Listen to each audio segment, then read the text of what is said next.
Mayi Mphatso Balowa Jimu ndi mkulu wa bungwe la Maga ndipo akuti project iyi yathandiza kwambiri kudowa ndipo akuyembekeza kuti ntchito ngati izi zifikira ku ntchisi. Project imene iri 2020 tayamba nditiye imodzi kumene tikupangaso zinthu zofanana ndi zimene tikupanga kuno.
A warm welcome. Here with me, Kathy Matura, and this is Luntha TV News. We welcome you to Source of Wisdom and Light, bringing you the news at this hour. First, the headlines.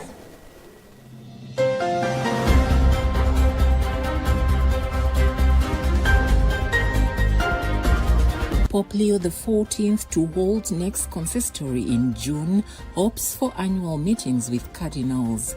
Supreme Court dismisses Chimwendo Banda remand appeal. Minister of Finance forecasts moderate economic growth, optimistic for 2026-2027. In this week's exclusive report, Sam Kalimba uncovers the harsh reality facing Chitipi residents who say they are living in unbearable conditions after their homes were trapped between surrounding factories in what authorities now describe as a mixed-use area.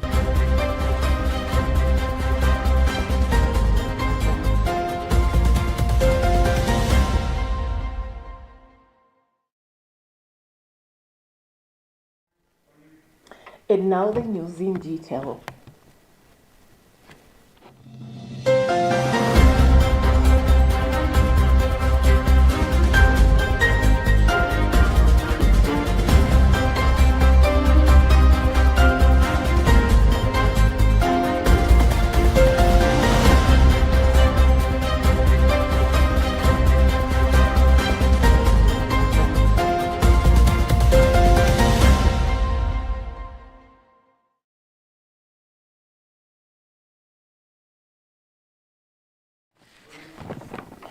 In news from the Vatican, Pope Leo XIV plans to convene a second extraordinary consistory of cardinals at the end of June and has expressed his desire to make such meetings an annual event. The Vatican announced this on Thursday evening at the close of the Holy Father's first two-day consistory. Here's a report read by Tandewa Mzumara. Speaking at a Vatican briefing following the conclusion of the consistory, Cardinal Stephen Briston of Johannesburg described the gathering as a very enriching and very deepening experience. He noted that the cardinals appreciated the opportunity to come together, to listen to one another, and to build greater mutual understanding. Cardinal Briston said the Holy Father's intention to hold similar meetings regularly underscores the importance the Pope himself places on such encounters. While some cardinals initially expressed concern about being divided into smaller discussion groups, he said the structure ultimately proved helpful in ensuring that every cardinal had the opportunity to speak. The cardinal explained that dividing participants into two larger blocks allowed for meaningful exchanges, even if not every intervention was heard by the full assembly. He emphasized that the format encouraged participation and fostered a spirit of attentive listening among the cardinals. Although few details emerged from the consistory, as Pope Leo XIV asked participants to maintain confidentiality, some cardinals expressed hope that additional topics would be addressed in future meetings. Cardinals Brislin, Pablo Vigerio David of the Philippines, and Luis Jose Rueda Aparicio of Colombia, nevertheless shared reflections at the closing briefing, offering a glimpse into the spirit and priorities of the gathering.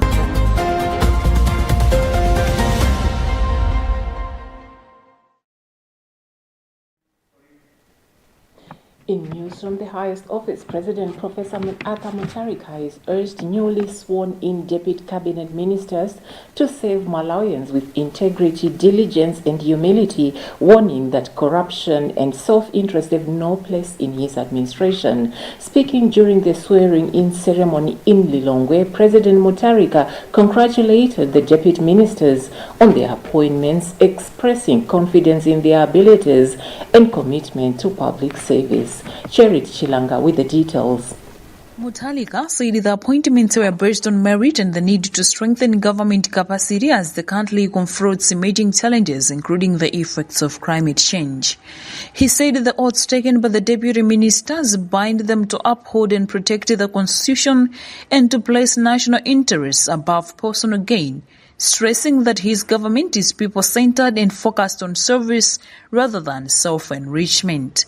The president expressed confidence that the new deputy ministers would help the government effectively deliver its development agenda, noting that they are joining a cabinet that has already begun producing tangible positive results. Mutharika pointed out that Malawi is facing severe climate change impacts, citing the recent devastating floods that have claimed lives and caused extensive damage to infrastructure, posing a serious threat to socio-economic development. He urged the deputy ministers to work towards practical and lasting solutions to these challenges as the country continues on its path to economic recovery. I have appointed you because I trust in your capabilities, your passion and commitment to serve the people prepare you well for this responsibility. I expect you to help government to effectively deliver on the development agenda. And these oaths, which I have taken today, serve a very significant purpose and meaning.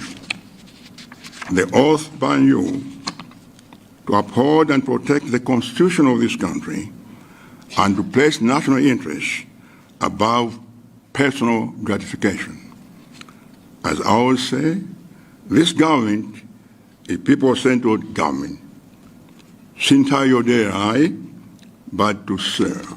The four newly appointed deputy ministers sworn in are Tokotembo, Deputy Minister of Agriculture, Education and Water Development, Chibidi Rompinganjila, Deputy Minister of Natural Resources, Ed Ketembo, Deputy Minister of Industrialization, Business, Trade and Tourism, and Charles Chilambula, Deputy Minister of Health and Sanitation. Their appointments follow President Mutharika's recent cabinet reshuffle.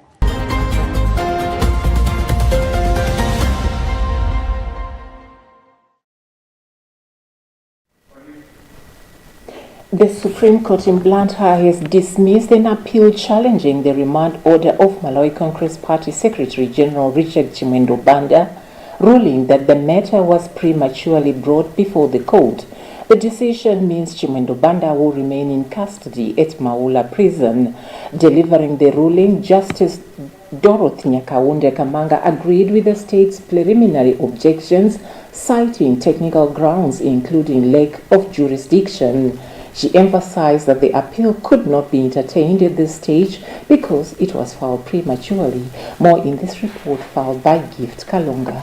Speaking to Luntha TV, defense lawyer Kwima Mchizi said he respects the Supreme Court's decision, noting that while he believes the appeal raised issues of justice, the court's ruling must be respected.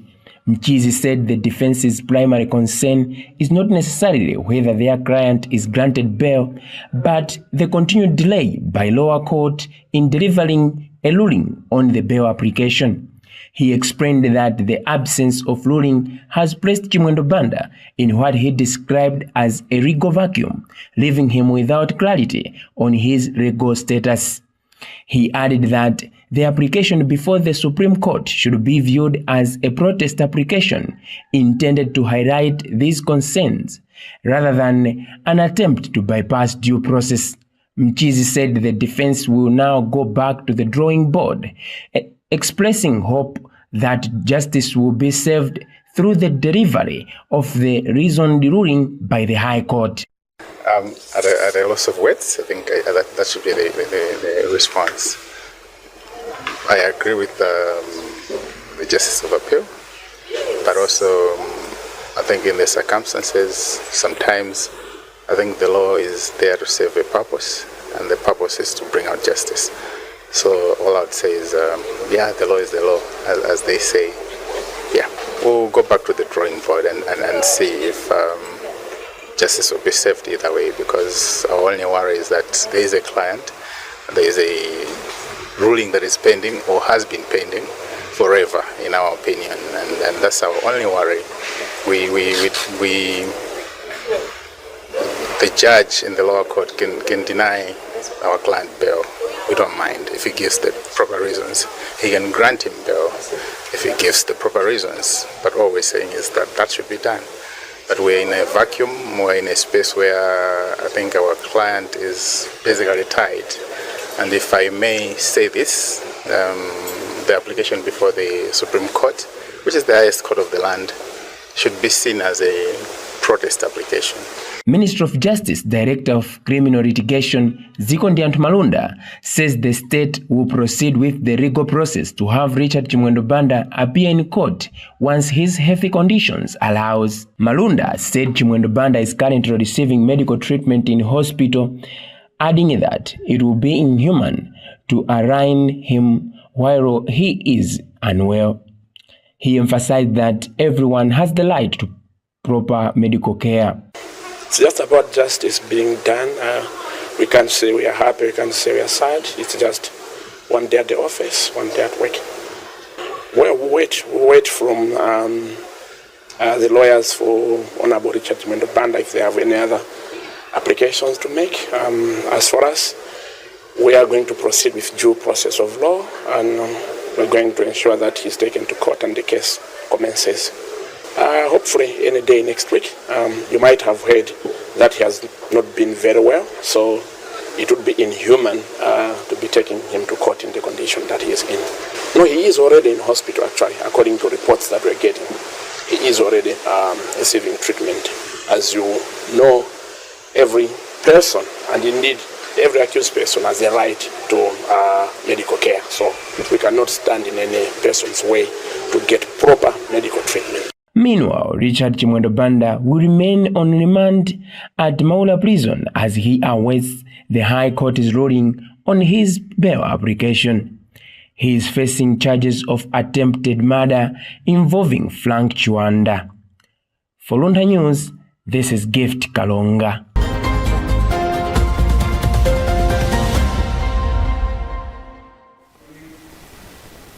The Malawi Congress Party MCP has expressed shock and deep sadness over the death of Madalitso Kazombo, former First Deputy Speaker of Parliament and Member of Parliament for Kasungu East constituency. Speaking in an interview with Luntha Television, MCP Publicity Secretary Jessica Bilas said the party has lost a strong, committed and dedicated member. Patrick Pupa reports.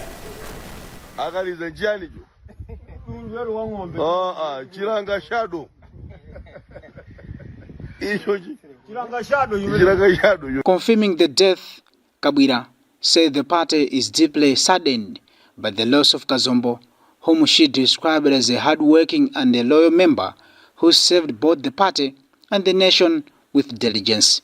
She said Kazombo will be laid to rest on Sunday, January 11, 2026, at his home village in Kasungu district.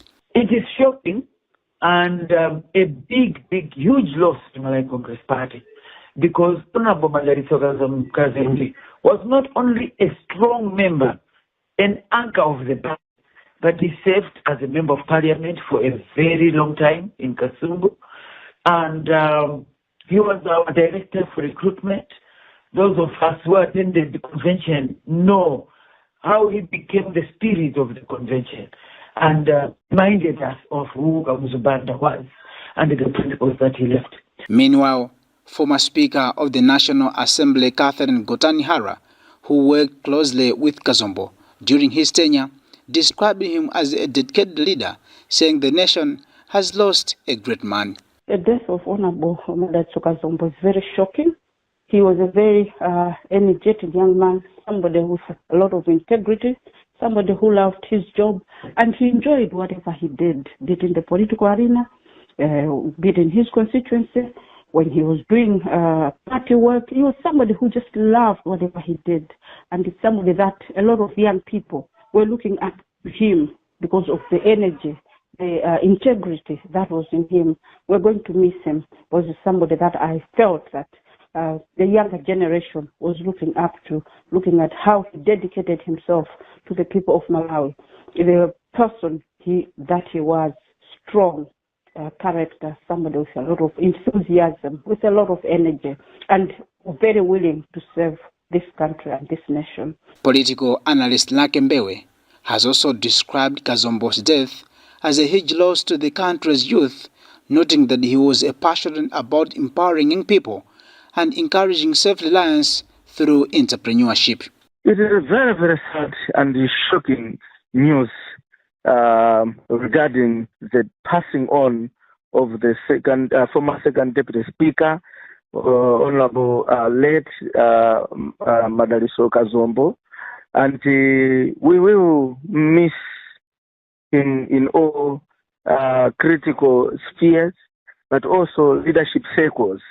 I do recall in his reign as the second deputy speaker, he really facilitated very sound and strategic leadership in Parliament, ensuring that there is sanity in the House in the August House, but also that members of Parliament were united and discuss issues with sobriety.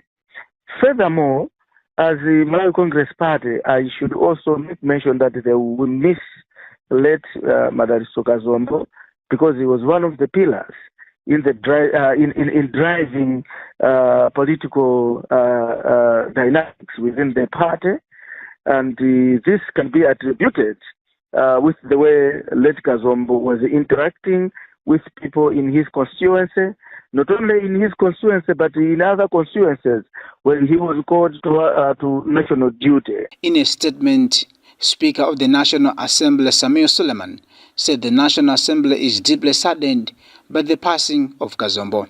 Madalitso Kazombo served as the first Deputy Speaker of the National Assembly from 2019 to 2025 and was also a Member of Parliament for Kasungu East constituency. Kazombo died on 8 January 2026 after suffering complications related to asthma. Born in 1979, Kazombo has died at the age of 47. For Luntha News, this is Patrick Pupa.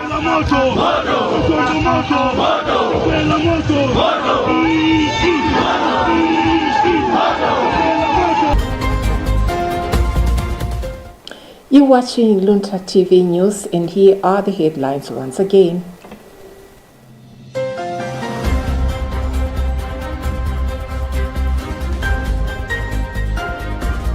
Pope Leo XIV to hold next consistory in June hopes for annual meetings with cardinals. Supreme Court dismisses Chimwendo Banda remand appeal. Minister of Finance forecasts moderate economic growth, optimistic for 2026-2027. In this week's exclusive report, Sam Kalimba uncovers the harsh reality facing Chitipi residents who say they are living in unbearable conditions after their homes were trapped between surrounding factories in what authorities now describe as a mixed-use area.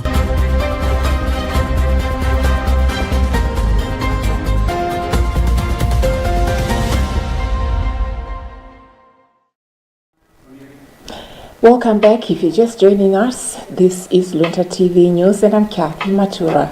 Moving on. Minister of Finance, Economic Planning and Decentralization, Joseph Machiola Mwanamveka, has noted that Malawi's economic growth remains modest, with real GDP revised down to 2.7 in November 2025.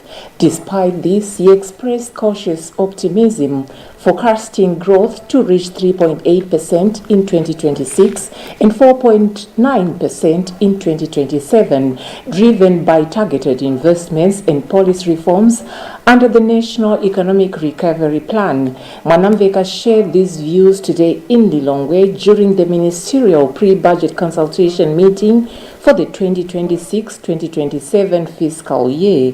Bridget Mwanoka attended the meeting and she now reports.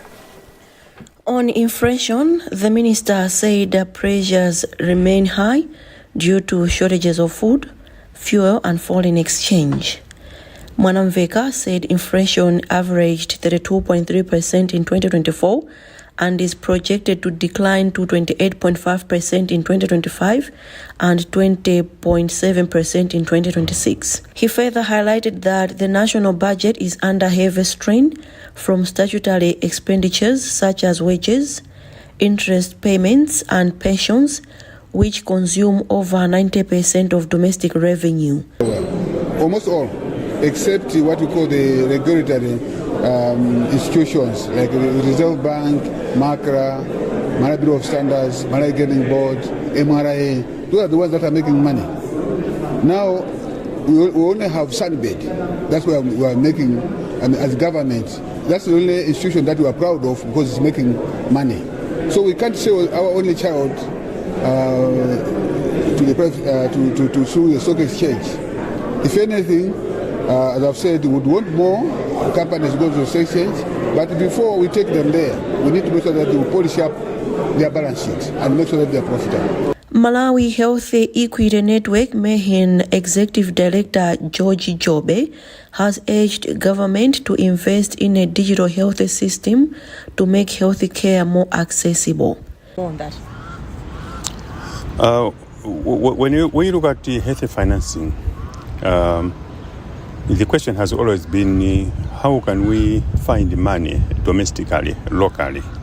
So one of the means is to ensure that the medical schemes that we have pay for their clients when the clients go to our public health facilities. And for that to ably happen, the health sector needs to have a system. They can use what is called digital health, a system that should be linked with these medical schemes, like their database to know people who are on medical schemes. The Minority Shareholders Association of Listed Companies Secretary General Reverend Frankie Halawa called on the Malawi government to consider listing some of its mature state-owned companies on the stock exchange as a way of raising capital for national development. When they do that, one, government will raise capital through its shareholding. They'll get dividends. Government will make a lot of money through its listing. But secondly, Malawians will participate in the minerals of their country. Anybody, Chitipa, Sanji, anybody will participate as long as they buy shares. So they participate in the wealth of their country through these large-scale mines. And we are saying, these large-scale mines, we must open another board. And letters have already been written. We must open another board of the Stock Exchange. This board must be French nominated, so that these companies must trade in dollars. Government is implementing reforms under the National Economic Recovery Plan alongside revenue enhancing and expenditure control measures announced during the 2025-2026 mid-year budget review. The meeting attracted participation from various key stakeholders, including the Economics Association of Malawi ECAMA, Malawi Economic Justice Network Mission, Link for Education, Malawi Health Equity Network, and Lilongwe University of Agriculture and Natural Resources, among others. Bridget Mwanoka, Luntha News.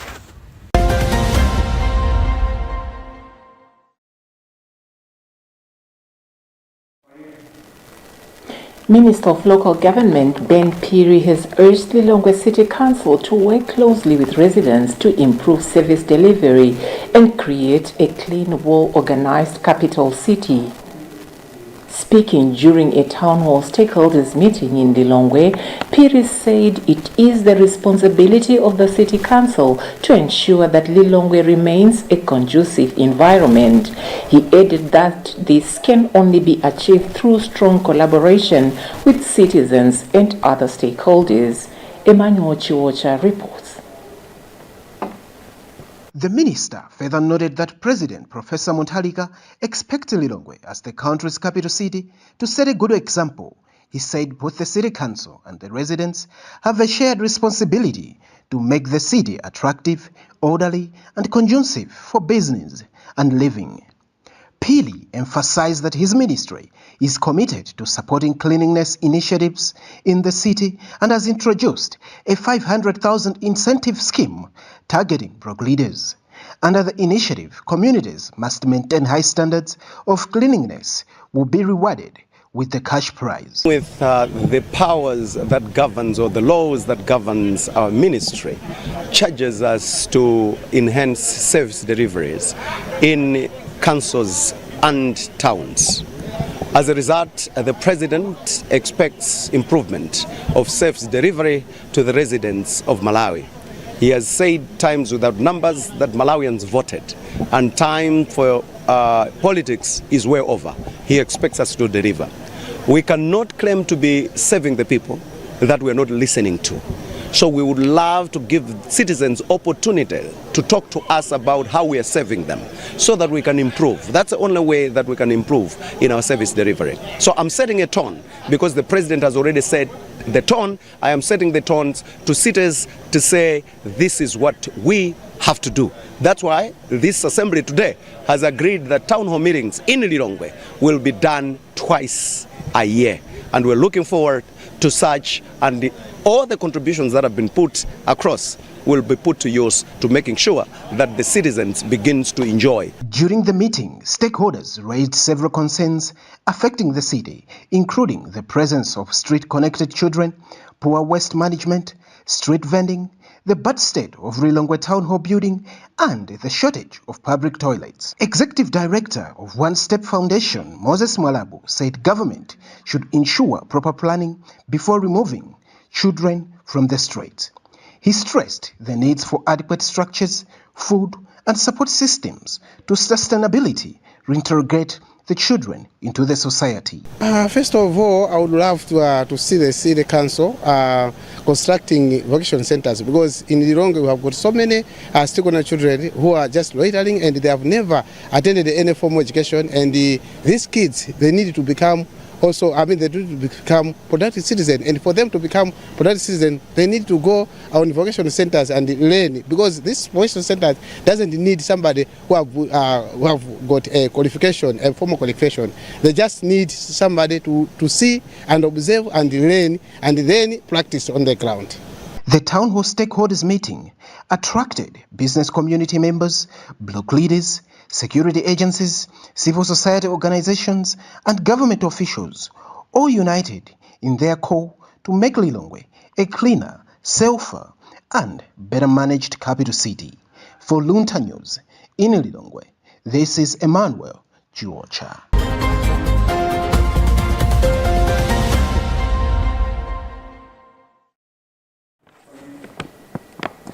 Some households in the linear settlement of Chitipi under traditional authorities Malili and Mbwatalika along the Mchinji Road in Lilongwe say their lives have been turned into a daily struggle for fresh air and peace as surrounding factories emit unbearable odor and relentless noise. The residents claim they settled in the area as early as 1995, long before the industries emerged, but started experiencing serious challenges around 2022 when most factories became operational. In our exclusive report this week, Sam Kalimba takes us to GTP to verify the claims, uncovers the uneasy coexistence between residents and industries, and brings out conflicting accounts from local leaders and Lilongwe District Council. Here is a report. A drive along the Mchinji Road toward GTP presents a clear picture of industrial growth. On the right-hand side, a long stretch of factories dominates the landscape. Difference Construction, Spring Industries, Hong Yuan Industries, and Scrap Tires near the Natural Resources College Junction. What is not immediately visible is that behind and between these factories are residential homes. Between Hong Yuan Industries and the Scrap Tires sits the home of the Chilalili family. Here, the roll of machinery is constant, and the pungent smell hanging in the air makes breathing uncomfortable both for residents and visitors. Irene Mzungu Chilalile says life never been the same since Hong Yuan started producing cartons just a stone's throw from her home. She says the noise and smell have made normal living impossible, leaving her with only one choice. I came on this place 1995. I bought this place. We have been disturbed with the factory which is near our place.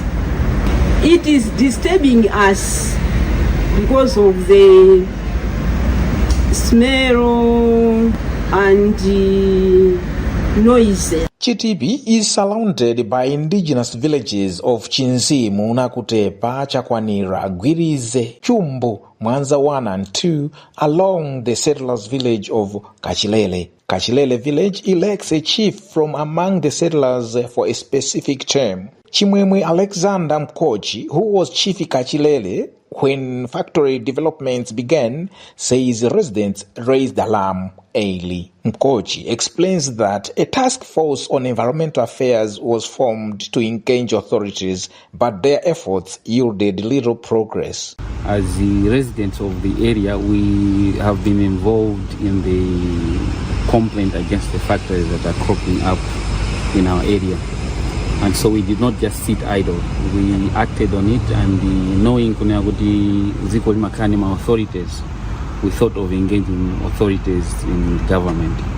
So we involved Ministry of Trade, we involved the Environmental Affairs, we involved the City Assembly, which of course eventually said Ifeo City Mbalia City.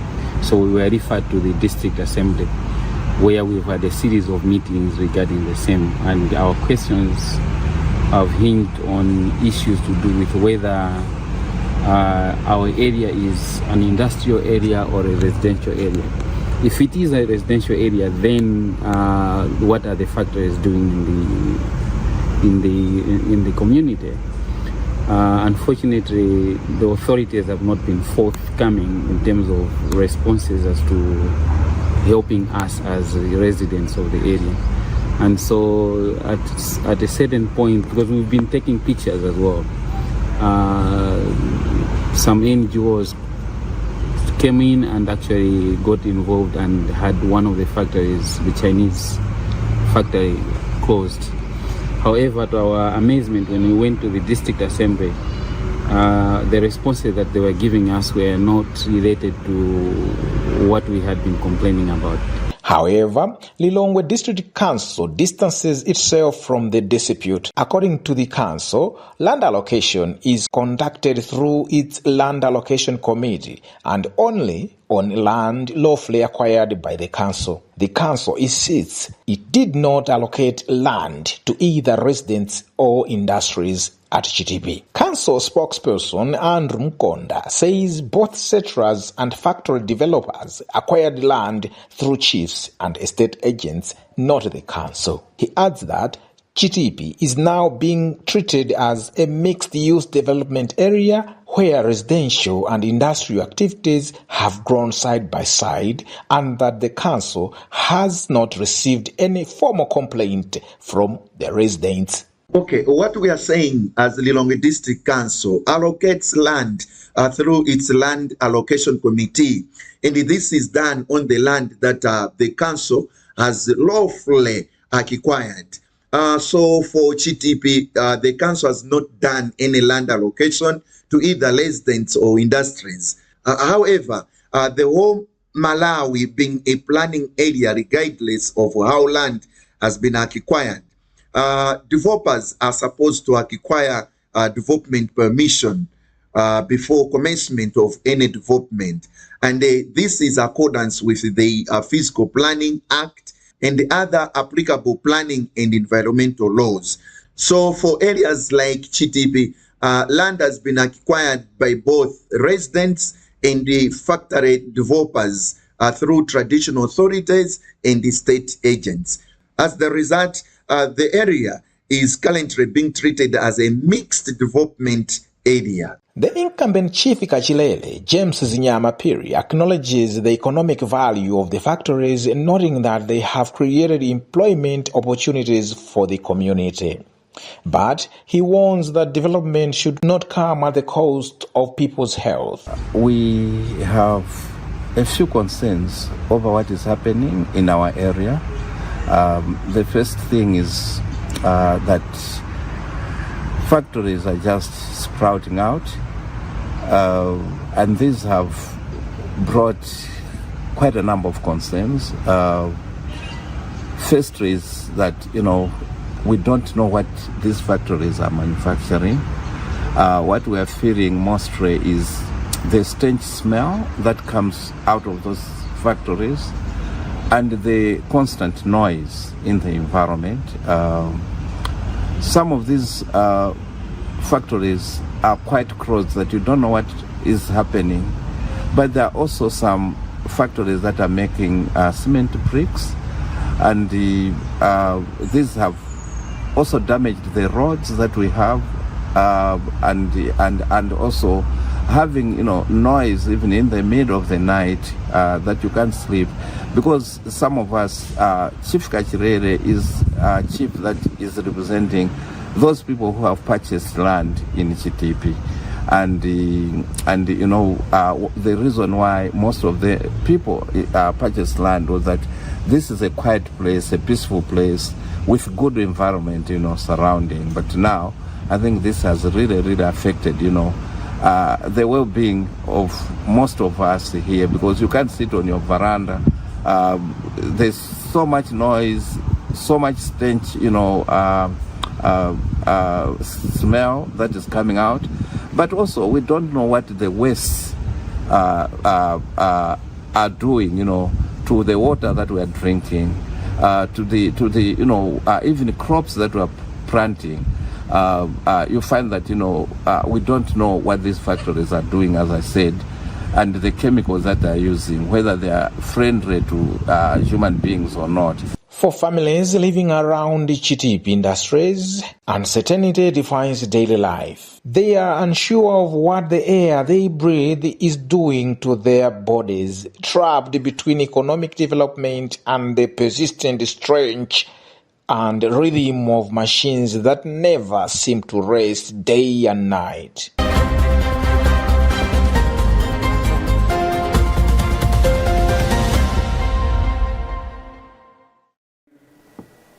That exclusive report on the latest developments on the Chitipi area brings us to the end of this bulletin.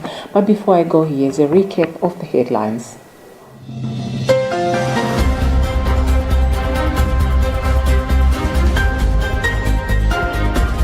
Pope Leo XIV to hold next consistory in June hopes for annual meetings with cardinals. Supreme Court dismisses Chimwendo Banda remand appeal. Minister of Finance forecasts moderate economic growth, optimistic for 2026-2027. In this week's exclusive report, Sam Kalimba uncovers the harsh reality facing Chitipi residents who say they are living in unbearable conditions after their homes were trapped between surrounding factories in what authorities now describe as a mixed-use area.